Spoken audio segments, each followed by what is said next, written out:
You can really tell how much like that is something that really gets to Ferg. The sticky bothers Ferg. Anytime that he's in a situation where he could be sticky, Ferg's like, I'm out. Because whenever I eat pancakes, no matter how careful I am, my hands get sticky from the syrup. I don't even touch the syrup, but somehow I get sticky, and it bothers me all day.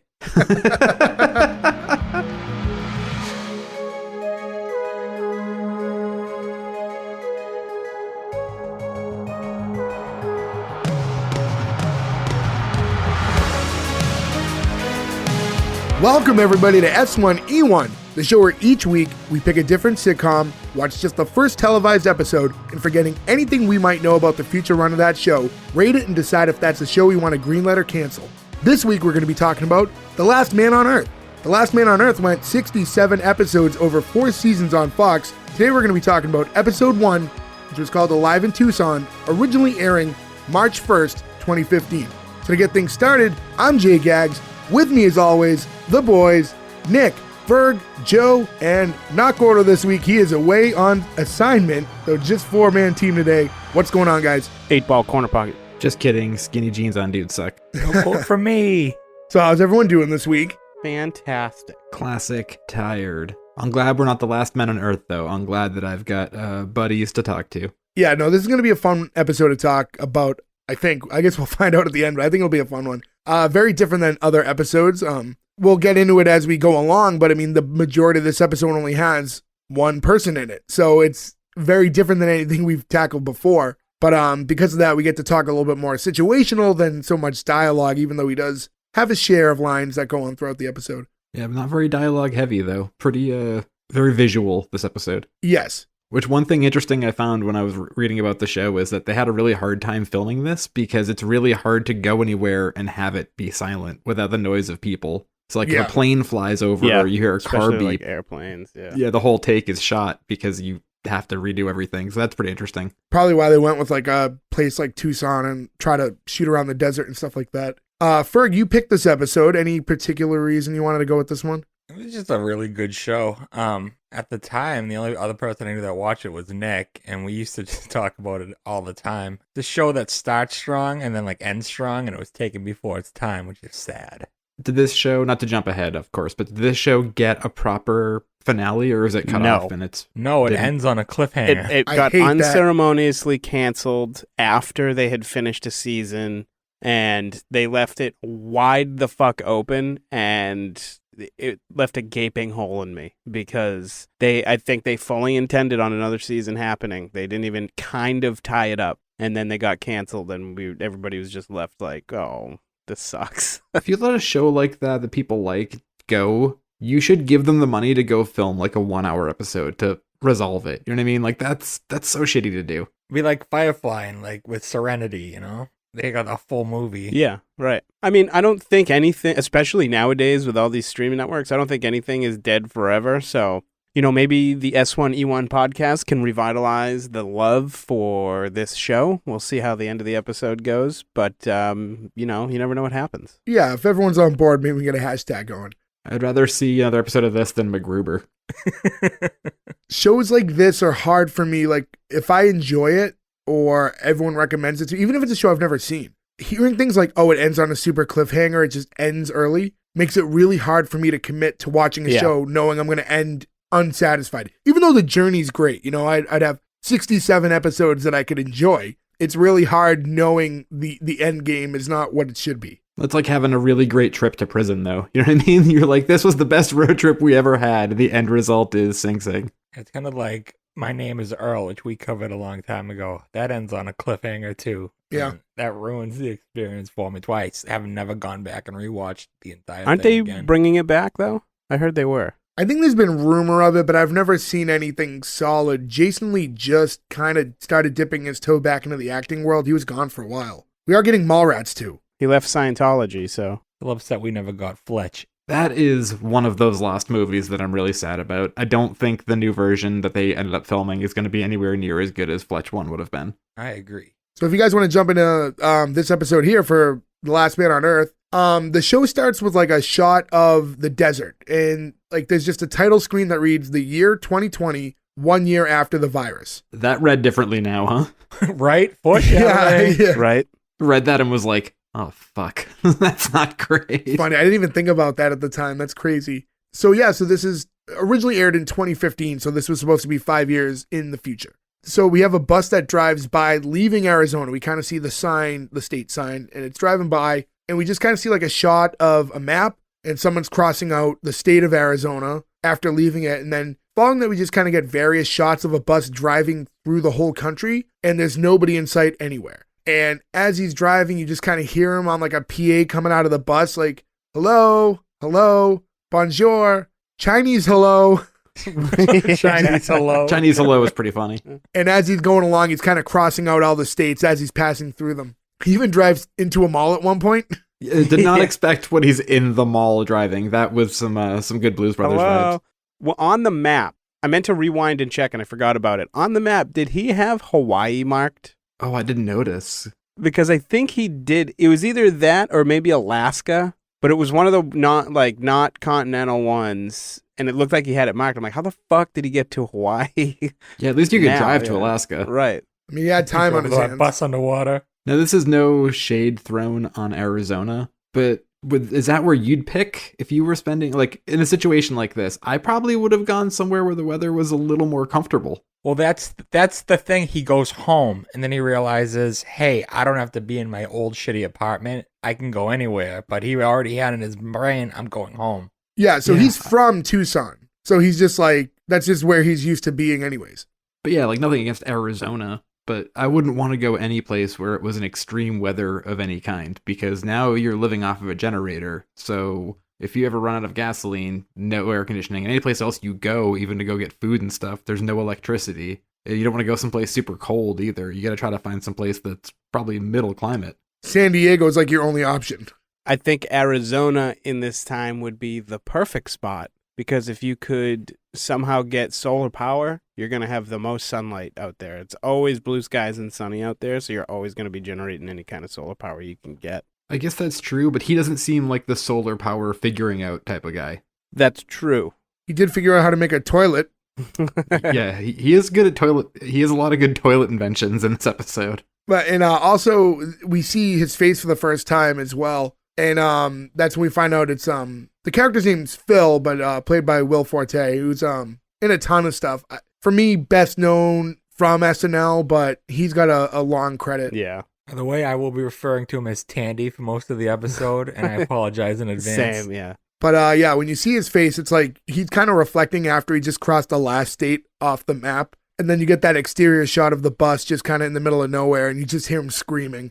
Because this is like the realization that he's alone. That's gotta be maddening, man. Yeah, I mean, I don't know what I would do in that situation, honestly. I feel like they did a really good job of depicting how it would go in real life versus, how it usually goes in fiction and stuff like that. I mean, this guy's just drunk all the time, making a mess. I think that's just how it would be for most people. Yeah, it's like a descent into madness. The world is just like that forever. I go nuts when my cable goes out for like an hour because I have no internet or TV. I'm just like alone with my thoughts. Well, you look at the world now, and I mean, it's sad, but like what happens on days like when, Instagram and Facebook go down for like 5 hours and the world's like in a panic, like, wait a minute, what are we supposed to do now? It's like nobody has books anymore or anything. I mean, we have given ourselves so much noise and so much static that we just can't be, like Ferg said, we can't be alone with our own thoughts. That is rough, right? Like, I can't fall asleep without the TV on. You know what I mean? Like, you need something always. It actually took me years, but now I do sleep in silence. I haven't turned the TV on in my room in years. Kelsey hates it, but I'm just like, oh, do you want to fall asleep? Okay, I'm going to put on Commando because that's what I need to fall asleep. I've even just gone on YouTube and put like the sound of rain on.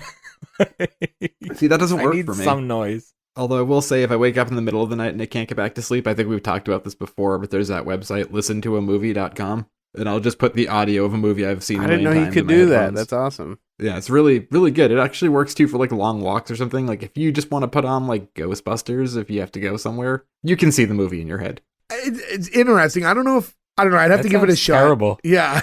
It's people are 50-50 on it. Some people are like, this is amazing, and other people think it's fucking crazy, but I don't know. I couldn't sleep the other night and I listened to all of Heat, which is a very gunfire heavy movie, but it worked. Well, you know what I've done, which is probably equally as crazy, and I feel like plenty of other people have at one point, but you ever flick channels and a movie you really likes on, and then like a couple minutes in, you realize it's in Spanish? No. That's never happened? No, it has. That's how I watched all of Point Break in Spanish one night. Yeah, there's like, there's a couple networks. I couldn't tell you which ones off the top of my head. I'm like, oh shit, Pulp Fiction's on TV. And then like a minute in, I'm like, damn it. But then you just keep watching it for like a half hour. That is a good way to assimilate, though, and try to learn a language. Watch a movie you've seen a billion times in Spanish. You might start picking stuff up. Because I watched The Mask in French like 1,000 times. I didn't learn any French. Le Masque. I just like because when he first puts on the mask, instead of saying smoke, and he goes, Splody!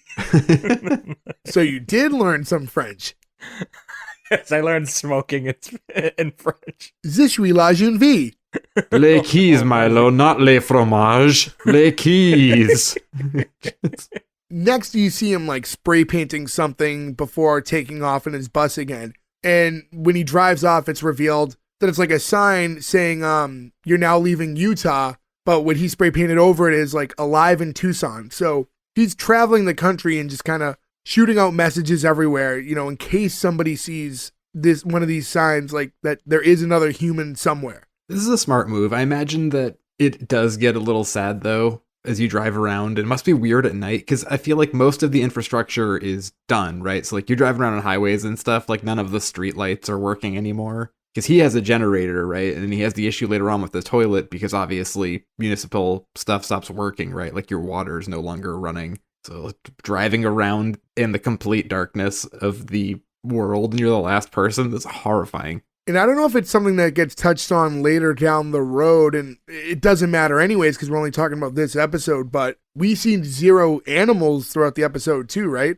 No birds, dogs, cats, anything like that. So it does get touched on. There are no animals also. Okay, so every living thing except for a small group of people or one person has died. You know what the hard thing is? He's boozing pretty good. Now, I guess ostensibly you have hard liquor for the rest of your life. He'll never run out. Yeah, beer is gone though. Beer will be But done beer, yeah, he's smart to drink as much beer as he can those first few years because that's going to get expired real quick. Yeah, I was thinking about that watching it. Being a guy who drinks a good amount of beer. Yeah, better get used to bourbon. At least you could, there's other things too. Like, if you run out of soda water, there's unlimited amounts of seltzer, soda streams and stuff. Those go bad at times too. Like, Coca-Cola will eventually, you don't want to drink Coca-Cola 6 years down the road out of the same bottles. Oh, I mean, like the soda streams, you can get CO2 cartridges forever, right? You'll have a lifetime supply if there's nobody else in the world. I don't think those last forever. I'm not sure though. I'm no expert. Yeah, I don't know how long they stay pressurized for or whatever. You could brew your own beer. You don't really need any electricity to do that. Oh, that's a good call, yeah. I mean, I'm sure there's plenty of homebrew shops and stuff around, so I guess you could make your own beer, yeah. I mean, They drink warm beer across the pond, so it wouldn't matter if it was warm. I've drank plenty of warm beer in my life. Yeah, so in any event, when he drives off after that sign's revealed, it's kind of like a graphic effect. So as the van moves, it kind of reveals the name of the show. And that's all you really get for an intro. There's no formal intro, no song, nothing like that. Are you okay with that? No, typically you hate it. I like it with this show because it really emphasizes the silence of the earth that it would be with everyone just disappeared. Okay, good call. Yeah, I feel the same way. It'd be weird if it was like, he was driving all day and there's no one around. He's the last man on earth. You'd be like, that's not just fitting the vibe here. He could sing his own I'd be okay song. with that too. Yeah. Okay, well, maybe that song, but only that song. I could see it if he was the actual guy singing the song. Oh, him just sort of driving around sadly singing to himself. Yeah. So now Phil makes his way home to his apartment, and it's like it's not like a shitty apartment, but it's a modest. It's nothing special. And when he gets there, he kind of takes a minute and he settles in and he kind of looks around and gets an idea. And from there, we see just like the shot of him driving straight through a gated community with all these like giant mansions, and he just kind of like takes over one. That's a smart move. I mean, you're not going to stay in your shitty apartment, right? When you can move to the Bonita Estates. Before he even gets into the house, this was the first time I had like this thought, because when he drives into the gated community, you see a lot of cars that are just kind of like parked. So the way this show kind of makes it look, it's almost as if everyone just disappeared. Like, where's the mess? Where's the bodies? There's like, everything's just so neatly just together still. It's been a year. Maybe they all decomposed. There'd be clothes, though. In bones, windy. I mean, yeah. They do touch on that too later. Okay. Do you guys remember, I think it was maybe 10 years ago or so, there was some doomsday cult that was like, nope, it's gonna happen on this day. Everybody who's good is gonna get descended to Earth, and everybody who's bad is gonna stay here, and it'll be hell, and but you'll be taken off. And they were even saying, like, your clothes would be on the ground. I remember we were, like, in the city doing something, like, counting down, being like, wait for it, wait for it. Obviously, nothing happened, but... Or it did happen, and nobody told us that we were just in hell. That makes more sense, actually. You know how I remember that? That's right when the Macho Man died, and the joke was that the Macho Man is the one who saved us from the rapture. Oh, interesting. So thank you, Randy Savage. Valentine's Day. Bummer. That was Valentine's Day when he died? No, it's from Ghostbusters 2. Oh, The yes. Doomsday. But he's on the show. Sorry. The psychic show, yeah. Now he actually enters the mansion that he's going to take over, and he's kind of like dressing the house with all these things he's collected in his travels, which is like fine art. The rug from the Oval Office with like the president's seal on it.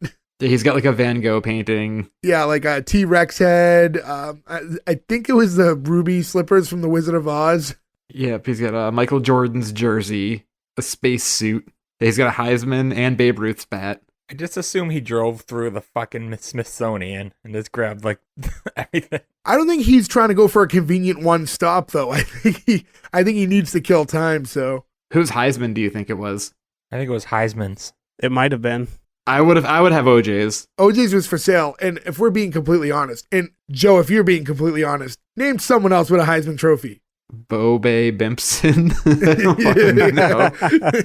Joe Montana? So it's OJ or nothing.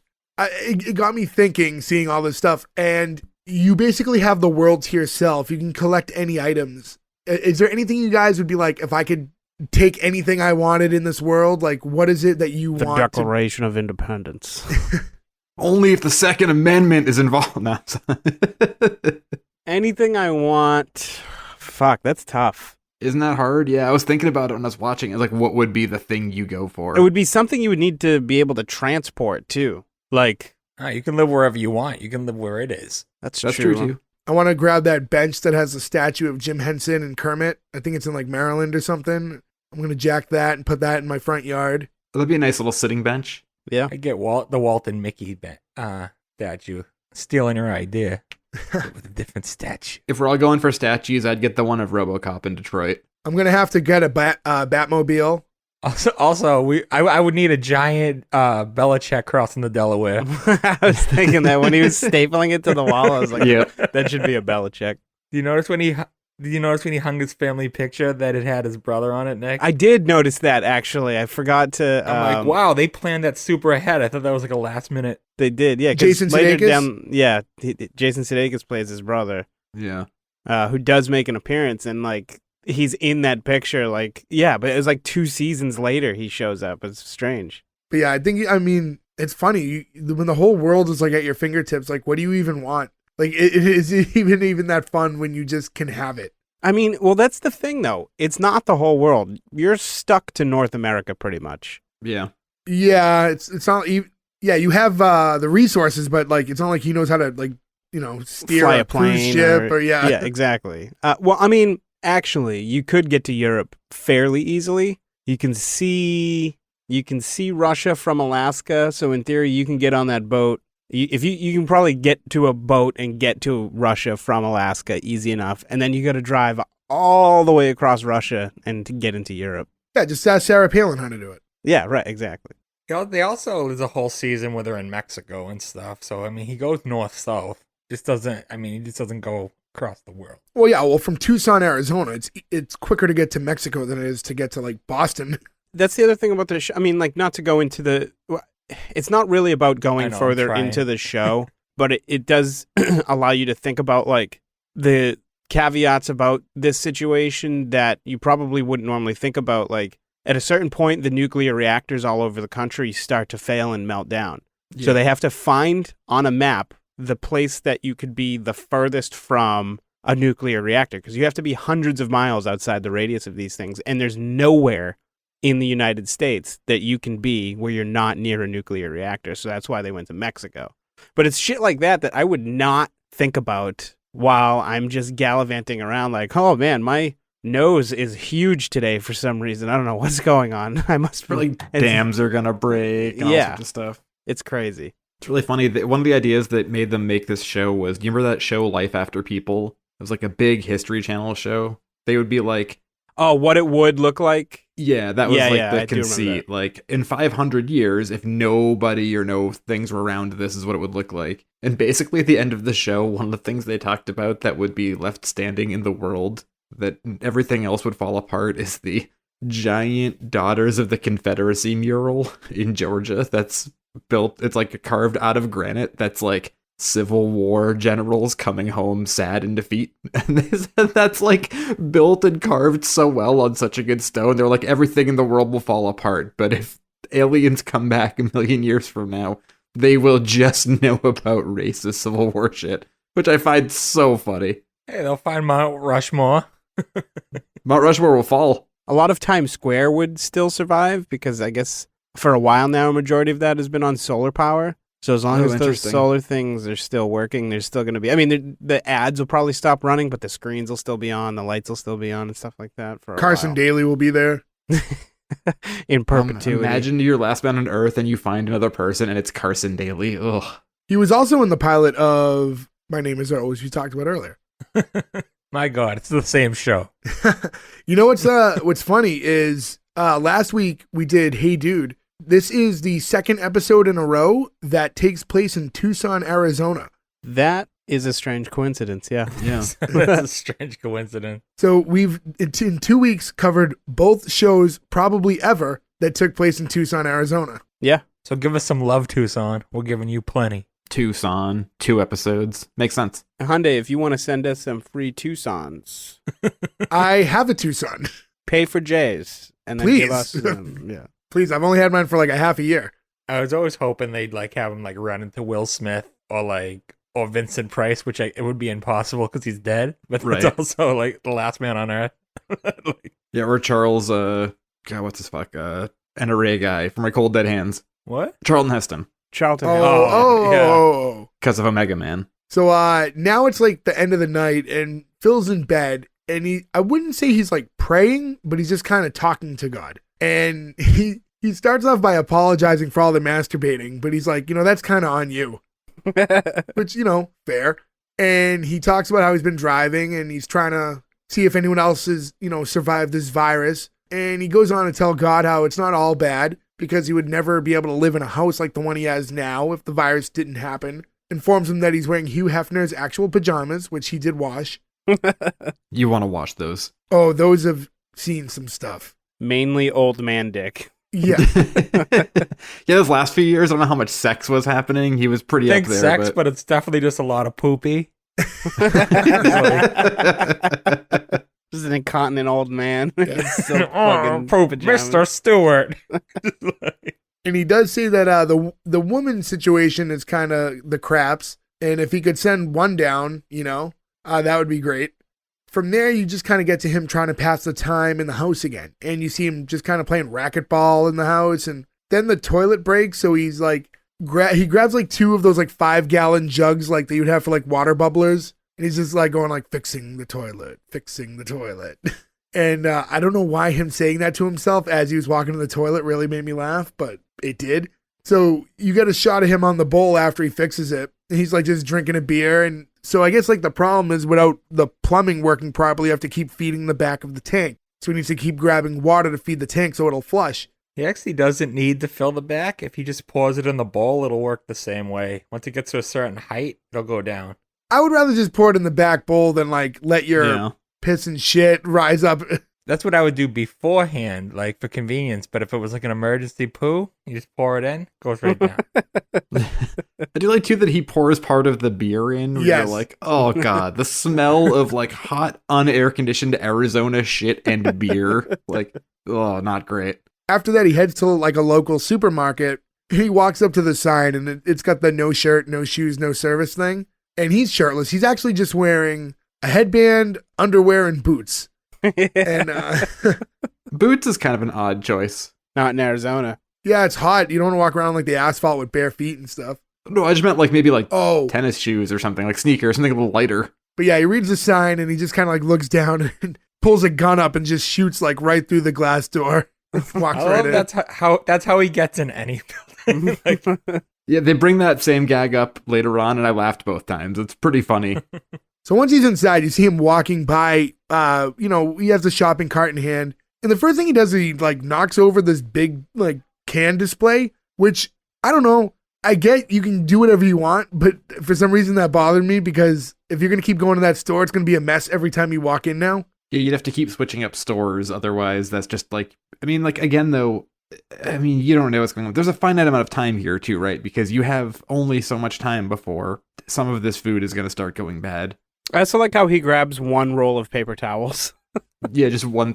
It almost would make more sense to, like, get a house that was closer to the grocery store. You know what I mean? Well, we don't know how far he was. We just know that he needed the vehicle to at least put everything in it. I mean, you could just live in the grocery store if you wanted. Well, maybe this one's newer, though, because he has to shoot the door open. He's never been to this one before. Yeah. Yeah, it was the first time he's he been went eating, so this is, maybe he's just working his way through them. When he runs out of stuff to get at one, he just goes to another one. But also when he went in, it was again, like I said before, with like when I said, where are the bodies and stuff?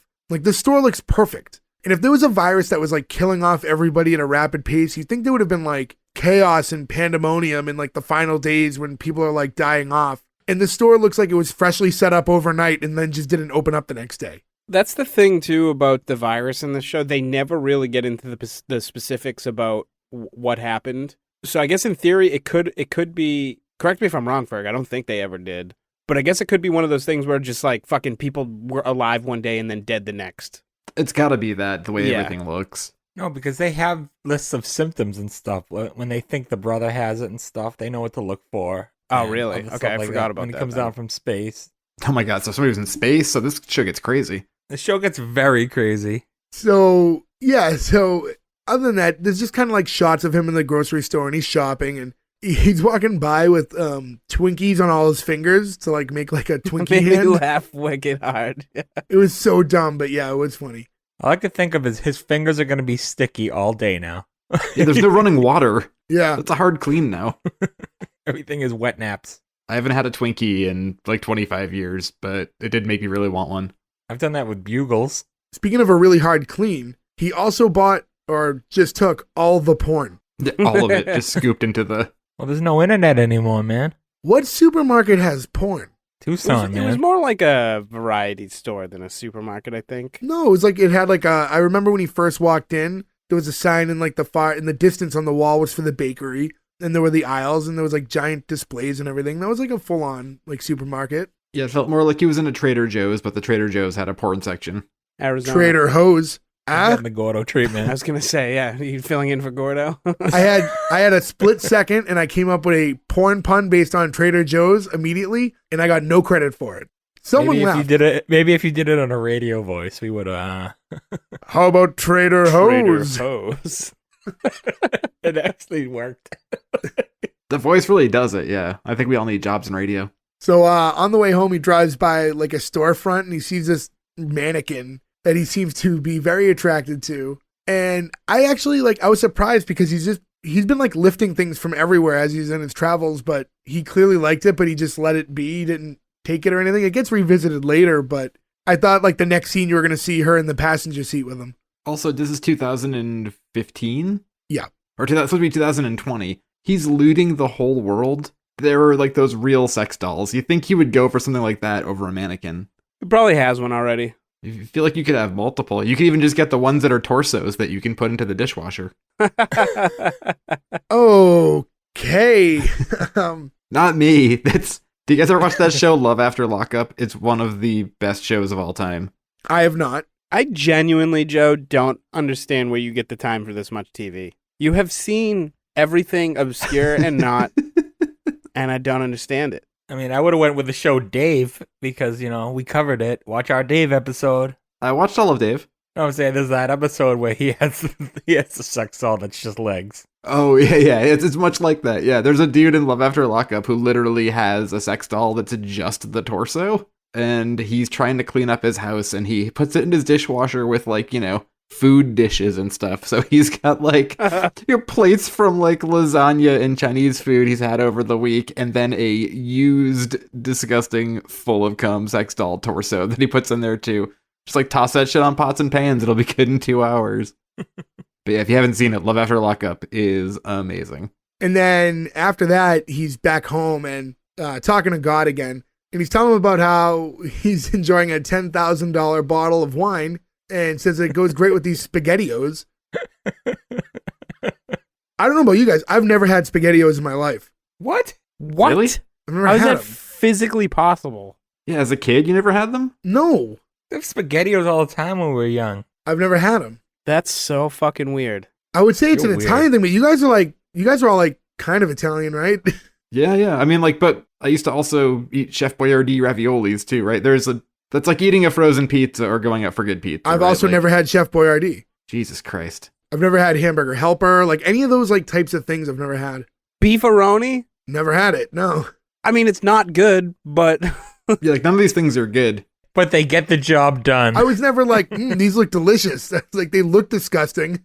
they're not good, they're not bad. Like they satisfy the urge. Like it's just salt, but it's also just like tomato soup with noodles in it. Like Yeah. thicker tomato soup. But I mean, nutritionally speaking, terrible for you. But it feels good when you eat it. Throw some hot dogs in there. Your pitch is like, well, it's not that good for you and it doesn't taste that great, but it exists, so you should try to eat it.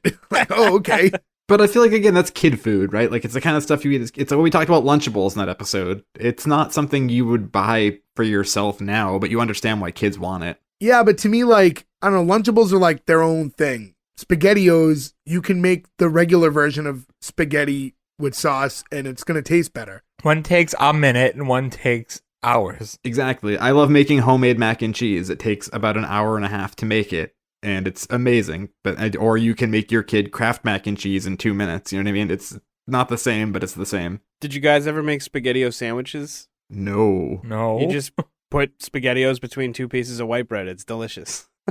I mean, you can do that regular spaghetti too, right? Right, but we're talking about SpaghettiOs, Jay. But this is a SpaghettiOs only conversation. Oh, my I bad. feel like that has to be white bread too. Oh, I'm Italian. I can't have that. One of my old roommates, who was also one of Nick's old roommates, Nick, I don't know if you remember this, he used to make this meal where he would just take an entire pound of pasta, he would cook it, strain it, then he'd pour it into a casserole dish, then he would cover just the plain pasta with like 10 eggs, and then an entire jar of Parmesan shaky cheese, and then he would bake it. And it basically made the consistency of like if you were to chew on ramen that wasn't cooked yet, it's like in the square. And he would spend all night just loudly crunching this disgusting spaghetti. It was awful and it smelled bad.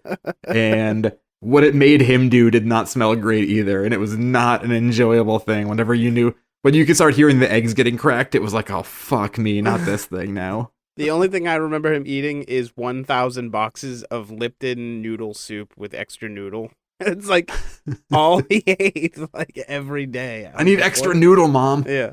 Well, I hope he's listening and he's ashamed. Well, if he is listening, he should be ashamed of all of those meals. To go back to this $10,000 bottle of wine, he takes a sip of it and goes, that was a $400 sip. He gets like a canned cheese and just puts some in the wine and takes a sip and goes, not as good. And I was like so disgusted by that. Yeah, that's pretty gross. I know wine and cheese are supposed to pair wonderfully together. On the topic of not having SpaghettiOs, I am not sure I've ever actually had Cheese Whiz. Well, that I've had. I used to put it on crackers. I think that's what most people put it on, but People used to make mac and cheese with cheese. When I whiz say back in the day. crackers, I mean like just like shitty saltines. I used to put them on all the time. So that's the one thing that I would take the time. I'd rather just cut some cheddar cheese up, but that doesn't take very Joe long would to do rather either. cut the cheese. God, we need Gordo. I feel like every time we make a joke like that and Gordo's not here, he's just like his ears are burning somewhere. Somebody made a fart joke. his ears are leaking somewhere. Cheese Whiz is also like famously what they make cheesesteaks with in Philly. Oh, right, yeah. And that's why everybody from Philly is trash. Well, hold on. We have listeners in Philadelphia. Now, Nick's thoughts and opinions do not necessarily reflect upon all of us. I've had a lovely time in Philly multiple times. I've been there once. Yeah, we love you, Rocky. I will say I've never had one of those cheesesteaks, but they look disgusting to me. That being said, we did witness a man smoking crack at a Subway in Philly once, too. Well, that's any city. But yeah, I mean, it depends where you're at in any city. So now we get back to him outside, and he's at like a bowling alley. He's just bowling in the parking lot. And my initial thought was, why not just go inside and play? But then as the game evolves, he kind of gives you a reason why he could do it outside, because now he's using lamps for pins, and then he backs a truck with balls in the bed of the truck so that they all fall out and they just break all these fish tanks, which looked like a lot of fun. Yeah. I made like an audible like, oh, when he did that. Like it looked so much fun. I was like, how could I ever find a way to do this? Yeah, it was so satisfying to see that. What do you think is the most destructive thing you could pull off? Like you're the only guy there. What is the most destructive thing you could do? Are we in his scenario? Yeah, same thing. Okay. I mean, he blew up a car at one point, like the next thing he does actually is before we get into that, the next thing he does to conclude that scene was pushes a car downhill to like play car bowling, essentially. I don't know what was on the car to make it explode. It was a propane tank on one and a flare on the other. All right, I didn't catch that. But yeah, no, as far as like destruct, I don't know, like fire is so easy, right? If you're trying to like just cause a ton of destruction quick, fire. I mean, there's mining and stuff in Arizona. You probably have access to dynamite. I would try to take a building down. Yeah. I mean, that's how I would go, probably. Like, you drop something that, oops. Yeah, I know, right? Unstable old nitroglycerin, probably not helpful. But I mean, I feel like you could probably go downtown and just like take out a store or something like an action movie. Actually, fuck, I hate doing this. It's so bad. But later on in the show, they go, it's him and somebody else, and they go, hey, you want to go like burn a bunch of shit down? They go, oh yeah, let's go burn down the Venice boardwalk. And he goes, I already did that. So he just burnt down the Venice boardwalk one day when he was bored. You know what this scene made me think of was just how much, if I was in this situation, I would miss sports. Because he was bowling, and I was thinking like, all right, so like, there's only so many sports you could play alone. Like, you could bowl alone. You could, I guess, throw a football or a baseball into a target or like shoot hoops or something. But like sports are essentially done now. You'll never get to watch them. You don't really get to play them anymore. Like, and like that would really bum me out. What would really weigh on me is you have to be really careful too, though, because say you're bowling and you dislocate your elbow or your shoulders, like you have no medical attention you can get. You know what I mean? So you have to like kind of walk on eggshells no matter what you do, because you know you go back to old times where a fucking paper cut can go septic and you're dead because there's nobody who can help you. That's a great point I never thought of. Yeah, you were at the whim of whatever thing could happen to you. That would be terrifying as you get old too and like more susceptible to it, right? Like I feel like you probably just try not to live super long in this scenario. And then after that, it kind of cuts to him back home where he's using like a gas generator to power his television. So he's watching Castaway, which makes sense. And he's talking to like the screen as he's watching it, and he's saying how he'd never talk to a ball. He's like, balls aren't people, dude. Balls are for fun. I love that line. Balls are for fun. And by the way, he's doing this wearing like an actual Michael Jordan game worn jersey. Yeah. And then from there, he's in a suit of armor, and he like walks up to a calendar. It reveals that it's June 17th, which is his birthday. Which is actually funny because when this episode comes out, it's like we're days away from June 17th. Yeah. And I looked it up. His actual birthday, Will Forte's birthday, is June 17th, only 1970. We find out later that he's June 17th, 1980 in the show, but his actual birthday is June 17th. Interesting. Just like a Hollywood actor to make himself younger. Well, it's a 5-year gap, so we only shaved 5 years off, not the full 10. I guess that's fair. Now, speaking of shaving, you guys all have beards. In this situation where he goes so unkempt, would you go Will Forte? Would you have the same kind of like just crazy hair and beard? I or would you try to? Because I couldn't do that. I've done it in real life anyways. You've seen my beard get pretty out of hand over the years. I cannot have a hair go over my lip where my mustache is. I was going to say, that's my cutoff to shave. It drives me fucking nuts when it happens hair to me gets down that way. So fast. I literally trimmed that today, and I guarantee in a day or two, it's going to look like there's a half inch of hair over my lip. My mustache grows ridiculously fast. My sideburns, too. They start to curl. But I want to go back real quick. June 17th, in this show, because now it's funny because the calendar read 2021. So originally when the show starts, it's 2020. So he has been, at this for a while now. We don't know when in 2020, but we're thinking about a year now at this point that he's been alone. June 17th, 2021, we released an episode of S1E1. Would you like to guess what episode came out June 17th, 2021? About a year ago today. If you guys have any guesses. Faulty Towers. The Big Show?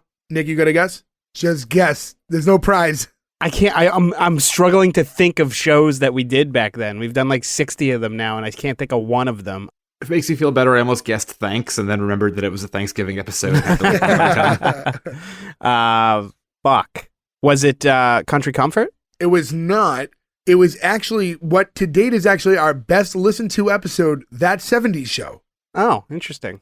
Fun fact, to tie this in, June 17th, his birthday, the day we released That 70s Show, Will Forte worked as a writer and producer on That 70s Show before joining SNL. Wow. We got to go play the lottery right now. What a bunch of tie-ins all at this moment. Oh, wait, guys.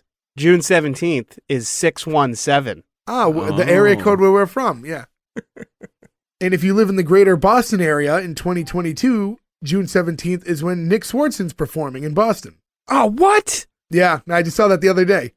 I would kill this. I got to see if I can find tickets. Hold on. Man, you don't have to kill Yeah, you don't have to murder anyone. Yeah, you don't have to kill anybody, bud. Just I go don't on want to, all right? Let me do what I want to do.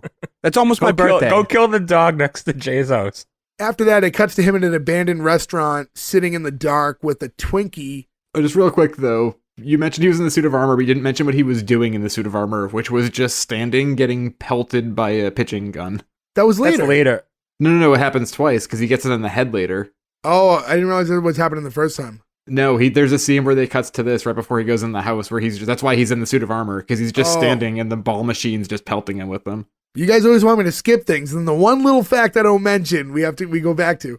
But, so, all right, so to go back, so now we go to this abandoned restaurant, and he's just sitting there in the dark with a Twinkie that he put a candle in.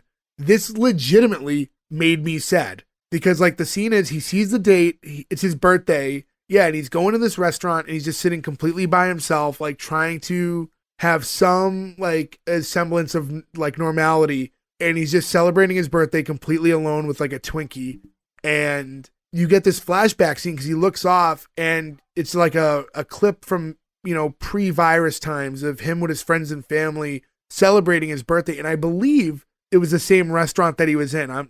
Yeah, I think that it was, yeah. So, it was just like, and then it kind of like ends with like his mom like telling him that she loves him like during his birthday, and I am pretty sure, I'm not 100% sure, that that's his actual mother that played his mom in that clip.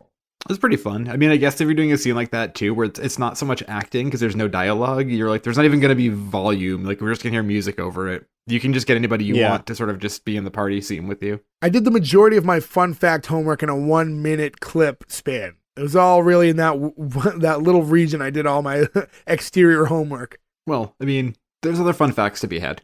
After that, we get back home, and I think the birthday thing really broke him. So he's talking to God again. He's like, hey, okay, I get it. Nobody's coming. You're not giving me anybody. Well, guess what? I don't care. I don't need people, okay? I can make it work on my own. Watch me. And then he just starts talking to himself.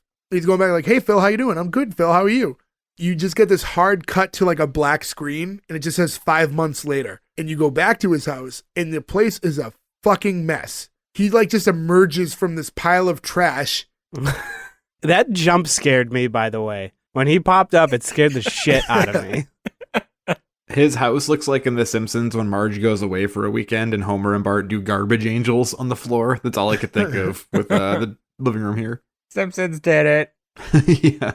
And now, like, you see him, just passing time again, like he had been doing before, but he's definitely more depressed, more drunk. Like, it's all this time alone is really starting to affect him. I like that he got beer all over his beard when he was like chugging it, and then he like used the Declaration of Independence to like clean it off.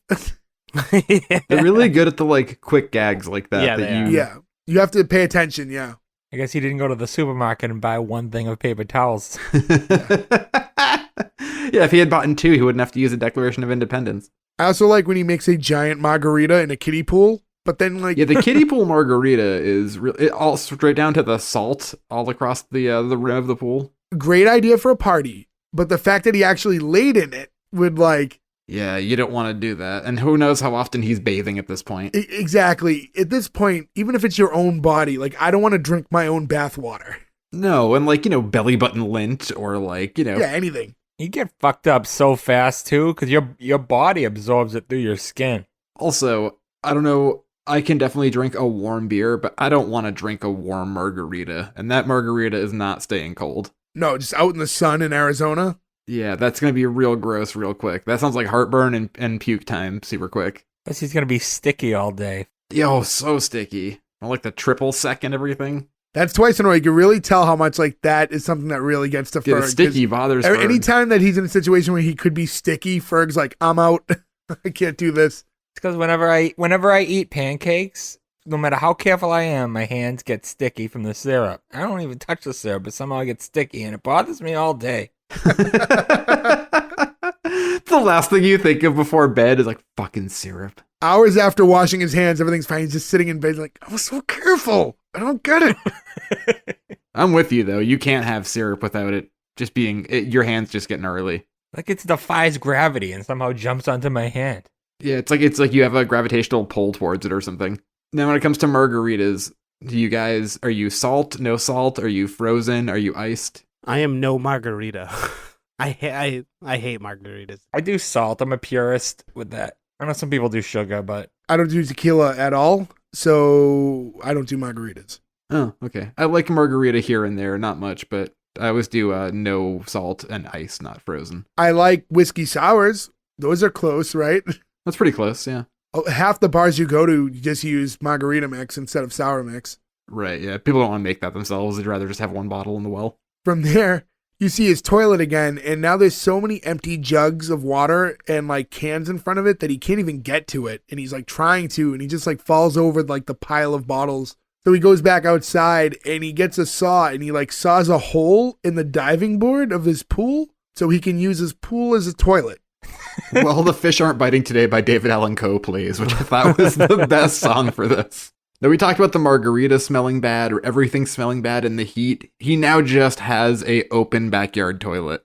My initial thought was like, oh, but you're going to ruin your pool. But I was like, how are you going to keep filling the pool? Like, you can't feasibly, it's not like you have a hose to keep filling the pool up. So I guess you have to come to terms with that. if he ruins the pool and ruins that house, he's in a gated community with no one else on Earth. That's He can true. Basically go anywhere and move on to the next place he wants to destroy. He should have used the house next door's pool as his bathroom, though. That shouldn't have been his own backyard pool. You used the neighbor's pool as the shit pool. Do you want to have to go all the way over there, though, every time you have to go? It's probably like 2 feet away, but okay, it's either that or every time you walk outside, your festering toilet hole is right there. That's why outhouses have doors on them. I don't know how long it would take, but once that pool's full, you're going to not want to be anywhere in that whole community. You're going to want to move when to you a whole go to new town. another state. Yeah. That's how he finally leaves Arizona. After that, he heads back to that restaurant where he celebrated his birthday, and he's walking in and he's like talking, and he's saying, oh, I had to come in real quick. I've been having a rough day. I needed to get out of the house. And he asks if anyone wants a drink. That's when it reveals that he's drawn faces on about 20 different balls, each with a different name. The one that popped me was the golf ball that he named Antoine. I don't know why, because he was going through all the names. I won't list them all because it was legitimately about 20 of them, but that one really got me. Well, there's also the gag, too, where there's 3 in a row. One's Terrence Trent D'Arby, who's, I don't know if you guys remember him. He was he was a singer in the late 80s. Sign Your Name, Wishing Well. He had like a dreadlocked guy. If you listen, we'll pull up the song later, you'll be like, oh, I remember these, but just like a weird, like the fact that you guys were like, I don't even remember him makes that joke even funnier because he pulled such a weird, obscure person to do it. But there was 3 different names. It was like Terrence, Trent, D'Arby. I found it funny. I don't Yeah, know. well, but yeah, If anybody else knows Terrence Trent D'Arby, let me know. I'm sure it was funny for those of you who got the joke, but that one was over my head. Then he starts talking to a football that's like half deflated. He's like, Jerry, you look like you lost a little weight. What are you exercising? Skipping carbs? Well, keep doing what you're doing. And it's just like this sad football that looks like, you know what? It was funny. It made me think of back in Double Dare, they would have like those games, and there would be the ones where you had to like throw raisins in the cereal. So they would just, to make the giant raisins, they would just deflate footballs, and that's what they had to throw into the cereal. I haven't thought of that in so long. It's a really weird memory triggered when I saw the football like that. They had Mark Summers on Diners, Drivers, and Bars the other day. It's weird that he's come up in my life twice in less than a week. He went down to Flavortown? He went down to Flavortown. Now, is Double Dare on Paramount or whatever the same network that Hey Dude's on, I wonder? I don't know. They tried to bring it back semi-recently, like a couple of years ago, and I don't think anyone watched it, and it like died after less than a season. Did he host or someone else? He started as the host, and then it became like a female and some other guy, and it was like, oh, with a new hip Double Dare. Mark Summers is nostalgic for us, but if you create a new Double Dare, it's really not for us to watch. So essentially you want kids to watch it, so they don't want a 70-year-old man hosting the show. I'm Casey Kasem, and I'm here to host Double Dare with my sidekick, Max. Oh, wait, Max is not allowed to be around these children. Stop it. Later, he's still in the bar, and he's drunk. He's laying on the pool table, and he's telling all the balls things he misses. And he says, I miss breakfast burritos and getting mail, skinny jeans on dudes. Just kidding, skinny jeans on dudes suck. That Joey said that at the top of the episode. People and women. He's like, oh my God, women. He's like, I'd do anything to see a woman again. He's like, I would never complain about anything ever again if I just got to see a woman one more time. I want to go back to the start of this whole thing. First thing he said was, I miss breakfast burritos. In my brain, I was like, just make one. And then I went, oh, wait, there's no more eggs. Yeah, there's no eggs. It's true. And dairy essentially as a whole, no cheese. If anybody's growing stuff, no vegetables. Can you get like some frozen burritos from the gas station? Yeah, if you could like get your hands on like the right seeds, you could start grow. Well, even in Arizona, it'd be tough, right? But growing peppers and stuff, I don't know. You'd have to like get soil and like start a little. It's doable, but you can grow veggies and stuff. But also no cheese. And what is a burrito without cheese? What is a breakfast burrito without egg? That's 90% of what's in it. Established he has easy cheese.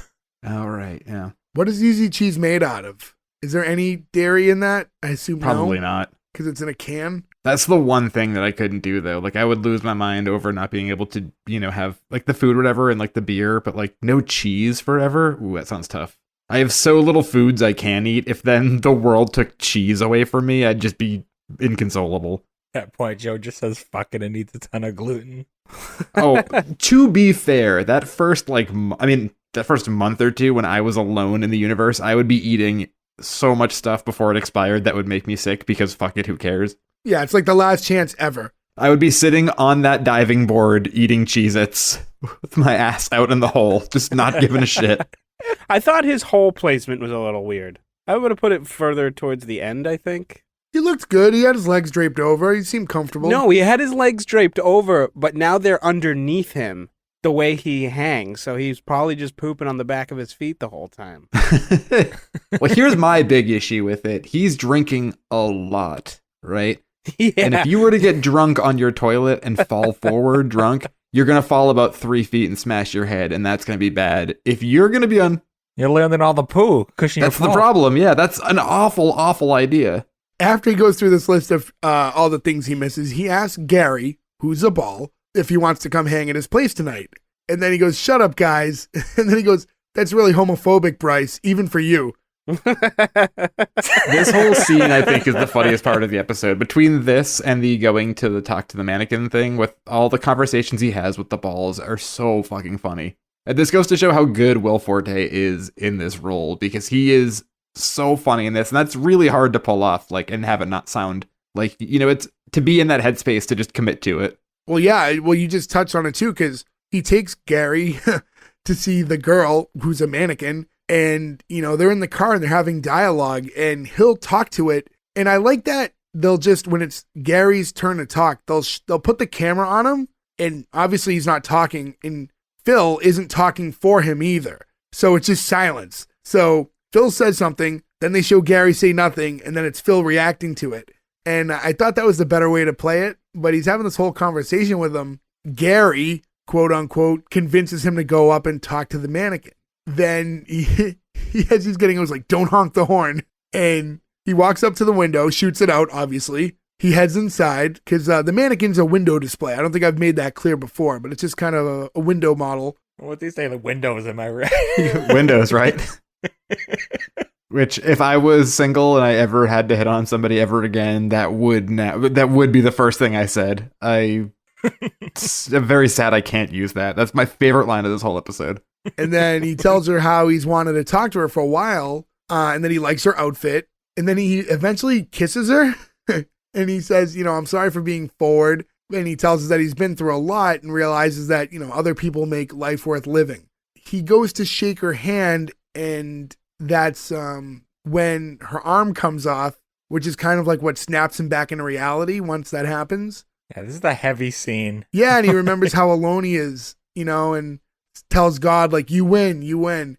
I thought, it's so him talking to this mannequin, right? It's funny at first. And then even though first off, kissing it should be creepier, like it's kind of weird, but he plays the scene so innocently and like, his like loneliness, his way of balancing comedy with the reality of the situation, like I thought was phenomenal. Yeah. Because a scene that should have been really bizarre and awkward played kind of sweet when he does it. Right. Like he has like that to him. Well, I think that what makes that possible, though, is them setting it up beforehand. That he's not just like this crazy dude who, like, you could see falling in love with a mannequin, right? They establish that he is, for the most part, a normal guy. And then they cut to 5 months later, and you can see that it has taken its toll. And he's at the point where he is legitimately talking to balls and legitimately courting a mannequin. And like to see him realize that he has gone that far into darkness is sad. And he did a really good job of like portraying that fact, I think, which is you don't think Will Forte and think acting chops. Exactly right. And I feel like this show as a whole, I think, was underrated in general, but I think he is even more underrated after seeing the show. Yeah, I mean, he's always funny in anything he's in, but he really hits a home run in this. He's really, really enjoyable in this. Yeah. But yeah, stop me if you heard this before, but this show has made me cry like a million times. It has some very heavy parts like later on. What? Something on television made you cry? Yeah. Like it has some like really, really sad scenes in it later on and stuff to look forward to. Friendship kiss. I mean, this episode in general has some really sad stuff in it. It's got some really funny stuff, but they set the scene pretty well for you, what you expect going into other episodes, that it's not just going to be slapsticky. Yeah. There's a couple times. There's one that's coming up soon. The birthday one, I think, hit me the hardest, but then there's another line that's coming up really soon that got me as well. So now he gets back home, and he's back in that like coat of armor again, and he's laying in front of that tennis ball shooter this time and just hitting him straight in the head. After that, he's spray painting something, but instead of it being like one of those, Alive in Tucson, it comes out and it's a giant like boulder, and he's spray painting on it like it's a headstone. R.I.P. Phil Miller, June 17th, 1980 to November-ish 2021. He doesn't even know the date anymore. Yeah, I love he's so far gone, he just has an idea of what month it sort of is. Yeah, it shows how he's given up because he was taking. Yeah, he was crossing the calendar. I don't know what day it was and stuff, and then he just said, "You know what? Fuck it." So he stopped keeping track. It must be November, like. Yeah.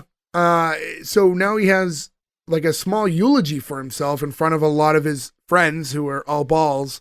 And, he starts by saying like, well, in about 2 minutes, we will lay to rest Phil Miller. I'm sorry for giving up.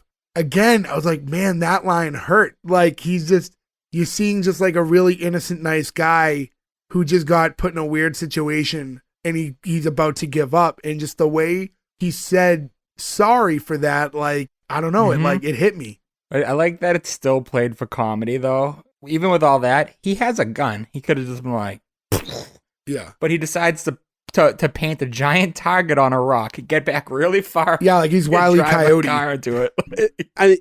What an awful idea, by the way, because I would say your chances are that you're not going to get killed by that, especially in a new truck that has airbags everywhere. No. Did you see the truck? He took the airbags out. I did not notice that. I noted it right away. I didn't notice removed them from the steering wheel. That's actually great attention to detail on the part of the showrunners and stuff. Yeah. Yeah, little things like that. Nick, I had the same thought as you. Where like, I wouldn't take that to chance. What happens if you just break your legs and your arms and now you're stuck out there? Now he's just like, He could go anywhere. He could go to the Empire State Building and jump off and guarantee that he would die. He has a gun. He could shoot himself in the head. And I mean, sometimes people live through that too. I've seen plenty of episodes of Cops where dudes went to go shoot themselves and all they did was knock their teeth out and their day's not going so great. But I also like that he drew a giant bullseye on the stone as if he wouldn't realize where he had to hit it. I also like how he wasn't on a straight shot to the rock. He had to make a huge left turn for some reason. In a fairly flat, open place, he picked a spot that you needed a lot of twists and turns for. And before we even get into him getting in that truck to drive into the wall, the one line he says after the sorry for giving up line was really good because he wants to apologize to Tom Hanks and the whole crew that put together Castaway. He's like, friggin' nailed it. They friggin' nailed it. Yeah.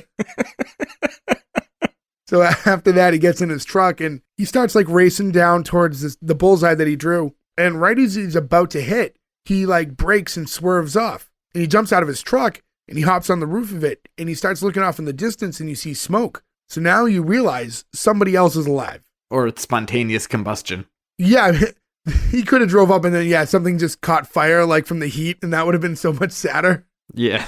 Oh my God, can you imagine? It's just a cactus on fire. It's like, motherfucker. Well, you know what else? I also had kind of a thought during this part of it where I thought it would have been kind of cool if for episode 1, say like it wasn't Will Forte, say it was anyone else and Will Forte was the star of the show after that. Say you run this whole episode the same exact way and he goes through with it and does successfully kill himself. And right after that, somebody like emerges because they were following the signs to Tucson. Yeah. And then that guy is the guy who's the last man on Earth from episode 2 on. That's a really interesting concept. That could have been like a whole build up to like episode 1, and then you think that's the star of the show, and then it's really the other bait guy. And switch. Yeah, you reveal the actual star of the show at the very end. I thought that would have been sure kind of Fox fun. was like, maybe we don't do the suicide bait and switch on this Sunday night comedy after The Simpsons and Family Guy. Maybe that's not the way we go with this. I would be so upset. I would spite not watch that show ever again if they got me attached to Phil and then killed him off. But what if the next character was somebody you liked even more than Will Forte? No, they played with my emotions. They lost me. Phil's gone, but now meet Bill. Only if it's Bill S. Preston Esquire. This show would be way different with Alex Winter as the main character. Bogus. It would have not went even the 4 seasons. But yeah, he takes the truck and he drives it into like where the smoke's coming from. And when he gets there, he sees like a whole setup. He sees a tent, he sees a car, like a bench, a fire pit, and clothes hanging on a wire, including a bra. A brer. So there's either a woman or a hefty man somewhere nearby. It's a man's ear. Thank you very much. And so he sees the bra and he grabs it and smells it. And he like starts like kind of quietly laughing to himself because he's like overjoyed knowing that there's a woman on Earth now. And in the background, you just kind of see like a fuzzy figure appear and walk behind him and give like a quick ahem to like announce her presence. And that makes him instantly go into shock and faint. And pee himself. As we find out, yes. Yeah, when he comes to after, he opens his eyes and there he sees a beautiful girl standing over him. Was that Alexandra Daddario? It was, yes. Okay, all right. I couldn't tell if it was her or not. And I'm 99% sure it's just supposed to be the human version of the mannequin, but I'm not positive. Yeah, about that could have been what But they were She going looked for. just like the mannequin. Yeah, she's in a bunch of stuff. She was in that like failed Baywatch movie, The Rock's in. I think she got very popular for being in True Detective, the first season of True Detective. That first season was really good. Yeah. She says, I saw your billboards, and she tells him his voice is like music to her ears. And he's like, can I sing to you? And she's like, I would love that. And he just starts singing the Ghostbusters theme. Yeah. I mean, it's a classic of American music. Well, no, I want to mention too, though, that he's singing the theme from the original, like the more forgettable one, not the 2016 version that I'm the star of. Oh, fuck off, Jay. I fucking hate you when you bring this up. Because I assume that when this episode came out, it's 2020, but it was really filmed in 2015. So we had already filmed our masterpiece, but I don't think it had hit theaters yet when this episode had come out. Imagine if it did, though. Imagine what a nightmarish world is if the last movie he saw in theaters was Ghostbusters 2016. It's just on all the billboards as a reminder. Yeah. Oh, what torture. Coming soon. So she asked if Leaving this is sooner. Yeah. It was there for a minute. It was there for a while. I mean, it's not the worst movie in the world. It's just fun to break your balls about it. It's pretty close. But it's not good. I tell people all the time, by the way, I joke about it. I didn't write the movie. People started like talking to me about it like I wrote and directed the Ghostbusters that came out in 2016. I just had a starring You're role. a constant reminder of its existence, and you constantly bring it up. And I don't want to think about that terrible movie Hey, ever again. listen, we all get our 15 minutes, and that was mine. And you don't. That's just maybe I would have picked something different in hindsight, but that's it. She asks him if it's all a dream, and he says that it's very real. And they start kissing, and the kissing kind of evolves into like her plugging his nose, and now it's less kissing and more her breathing into his mouth, like CPR. And then that's kind of when he flashes out of like this dream sequence, as we find out it was, and the beautiful girl that he was in the dream state is not the true girl that he was talking to. The actual girl is someone totally different, played by Kristen Schaal, and she looks nothing like Alexandra Daddario. No. But I still think Kristen Schall's cute. I think he overreacts a little of this. Well, yeah, I mean, when Alexandra Daddario is right in front of you, and then it goes Jay's to literally face. anybody else. Jay does not seem to agree with my point of view here. No, Jay hates Kristen Schaal for really no good reason. Why do you hate her? He's hated her since we saw her in theaters Dinner for Schmucks, and she was the secretary, and she makes a face in that, and ever since Jay's like, I hate that face. You've been holding on to this for years? I don't know what it is about her. And she's been in a lot, like, I don't even mind her in this episode here, to be completely honest with you, but I don't know. Yeah, I'm just not her biggest fan. Nothing personal. Like, I just don't know what it is. It's just a random, but it's been a thing for a while. I didn't know that. I really like her. No, she's great in The Goods, Ferg. I do. She is great in the good. She's great in everything. Bob's Yeah, she's Burgers, always funny. everything, like megastar now. She was in that scene of the Muppets movie when Animal was like meditating and stuff with Jack Oh Black. yeah, she's the what is it? The anger coach or whatever it's called. Yeah. No drums. No, what I can't stop thinking of. He doesn't like clean his house. He doesn't do anything. He doesn't so he's not brushing his teeth either. And this is their first meeting, and she gives him mouth to mouth. That must be terrible. Probably not Yeah. great.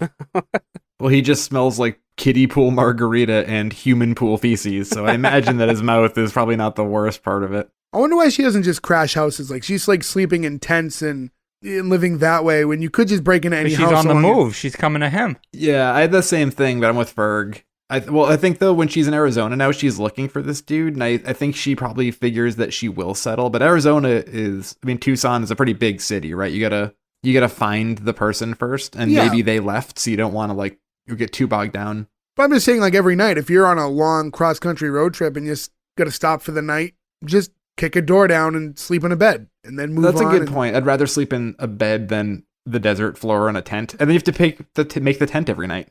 Yeah. True. Unless you get a pop tent. They actually get into it in the next episode. Do Why they? she might do that. And yeah. So like she still is following the rules. Like she gets mad at him for blowing a stop sign. So maybe she just doesn't want to do B&Es. When he sees her, he kind of like freaks out and he jumps. She says he passed out and wet his underpants, and she thought he was dying. He's like, I did not wet my underpants, okay? And he goes, oh, they're wet. Ew, super wet. He's like, that's from something else before. And she's still like trying to talk to him about like how she was trying to help him, but he's still kind of like caught up on the wetting his underwear thing. The conversation's really weird because they're like kind of having separate conversations at the same time. As he comes closer to her, she gets nervous and pulls a gun out and tells him to drop the bra. And like at first he like just he puts it in between his legs. So now it's like just rubbing up against his wet underwear. He doesn't want to let it go, which is hilarious. At first, I thought I got caught on his boner, and I thought it was a much funnier but very surprising gag in the show. I was like, did this just land on his boner? And I realized what happened. Who's boner? I was going to say, no Gorda for that either. She asks if he's nice, and she asks in an aggressive way. She's asking as she's holding a gun at him and screaming, but he swears that he's nice. He says, there's nothing to be afraid of. And she's like, nothing of which to be afraid. And she's like, you can't end sentences with prepositions. And now he's trying to repeat it properly. And she's like, that's better. And the proper grammar is calming her down a little bit. As she calms down, he finally admits to wetting his underwear. And she asks why he would lie. He's like, because I'm an adult and I wet my underpants. That's like the most honest and fair answer to that question. And I do like that. This is something that they're both very caught up in. They've both spent the last 2 years or so completely alone in the world. And they've spent the majority of this interaction so far just talking about how he pissed himself. Well, something new, right? Yeah, I just feel like for both of them, their initial reactions to seeing another human was like not what I would have expected it to be after not seeing a human for 2 years. Like you said, he hasn't seen a human for 2 years. A female, and the first thing he did was embarrass himself. So he's, It right away, though, goes to show you how different the two of them are because he passes out, she doesn't. She's also seeing a human for the first time in 2 years, and she handles it a completely different way. They're both in the same situation. I don't think she pisses herself, but I'm pretty sure she doesn't. And the conversation does calm down a little bit. He explains the situation. He explains that he was about to kill himself 5 minutes ago. And he says, what do you need the gun out for? And she goes, don't you mean out for what do you need that gun? And he's like, okay, that can't be right. That can't be right. And he eventually talks her into putting the gun away. And he says, like, let's just start over. And he extends his hand out to her. And he goes, Phil Miller, last man on earth. And she goes, Carol Philsman. Is Phil Bazian. Pilbazian. Pilbazian? Sorry. I think it's Armenian. Okay, so Carol Pilbazian, last woman on Earth. And it was weird. I was trying to track what his reaction was because they shake hands and they kind of give him a one shot, and you just see him kind of looks up, but he doesn't look happy. His reaction's very strange. It's a tough read to kind of gauge how he feels right now. I do like this though that you can tell that he doesn't like her very much right away, right? Like the grammar thing is weird to him. He finally I love the idea and the conceit of where this show is going, that he finally gets a woman, the thing he's been asking for. And of course, it's an odd couple scenario, right? Where it's not what he wanted. That does make you want to see the next episode. Yeah, right. he had this fantasy in his head, which we got to experience, like you saw the woman he thought he was going to get. It's equal to he lived in a shitty apartment and now he's the last man on earth. He gets this big mansion. He has in his head he's going to run into the last woman on earth, and it's going to be a girl that was unobtainable before, but he's the only one left. But he got the kind of girl he could probably get when the world was fully populated. I just wish that when he was like, let's start over, he walked up to her, and before he shook her hand, he went, Windows, right? That would have been a great callback. Yeah, that was the conclusion of the episode. And I do want to touch on it because episode 1 and 2 of this show aired on the same day, but they air like as one long episode, but this is where technically episode 1 ends. So it's on a good button, like it's a good point to end it on. They shake hands, they announce themselves. But from there, there's like a transition where it goes right into episode 2 and there's like a title screen with the name of the episode and it moves from there. Now I stopped at episode 2 and that's because that's all we're really going to talk about, but I thought it was kind of an interesting way to do it. I've seen shows that debut with 2 episodes in the same day, but to have it literally kind of run as one episode, which is like a transition shot, was kind of interesting.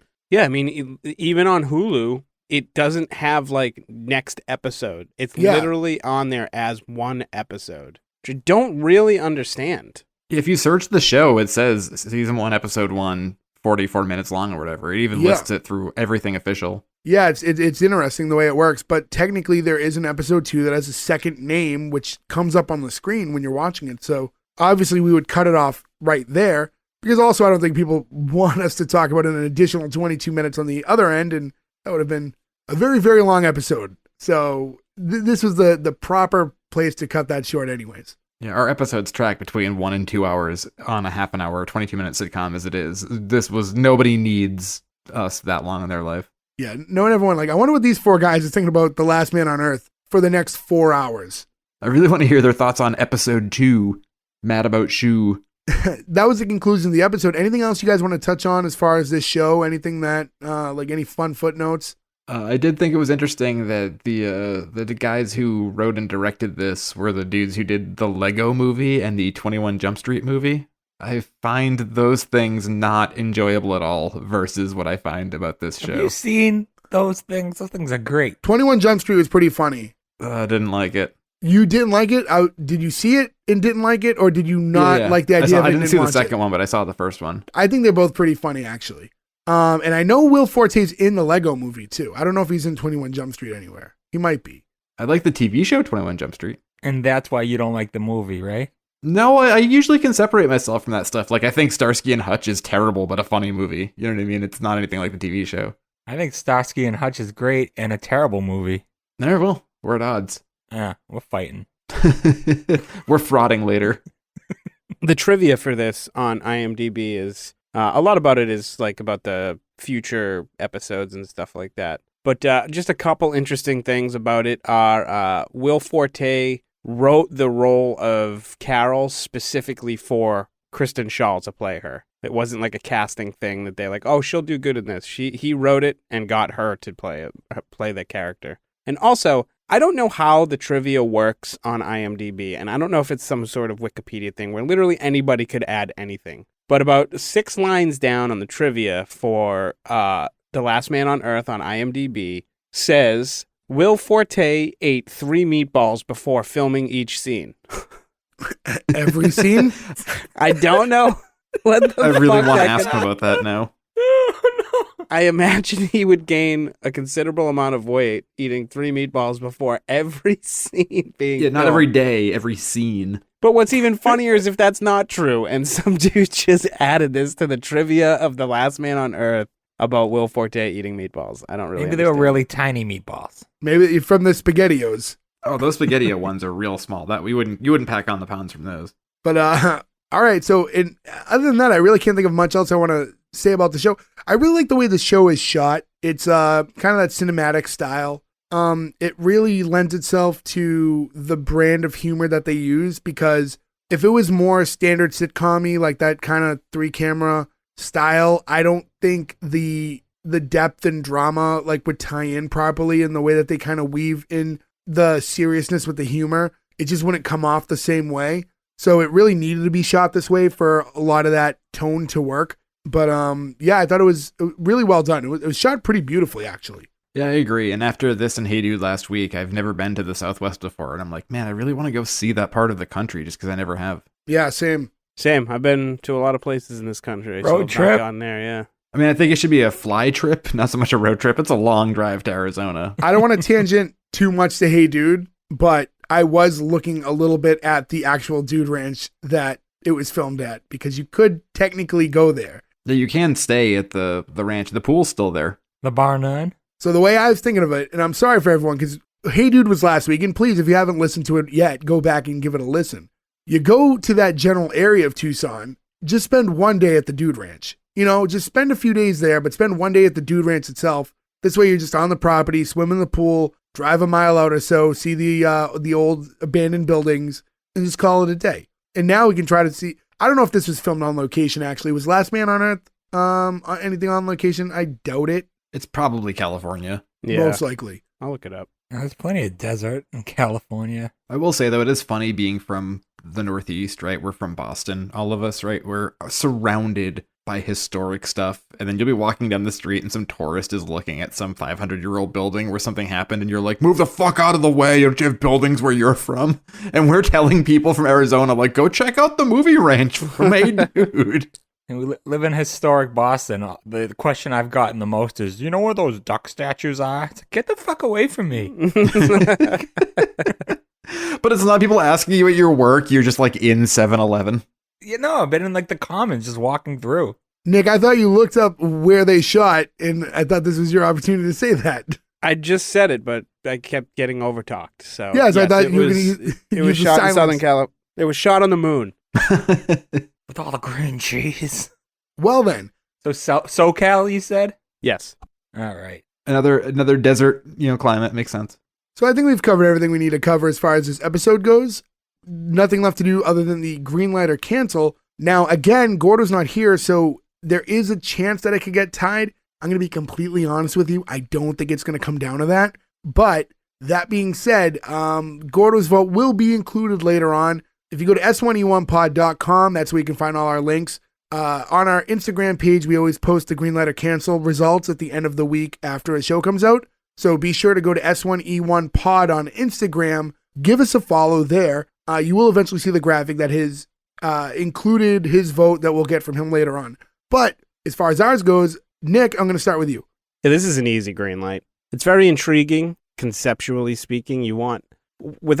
Let's say all the characters or the character weren't that great, right? You are still interested in the universe that character exists in enough, I think, to keep you there.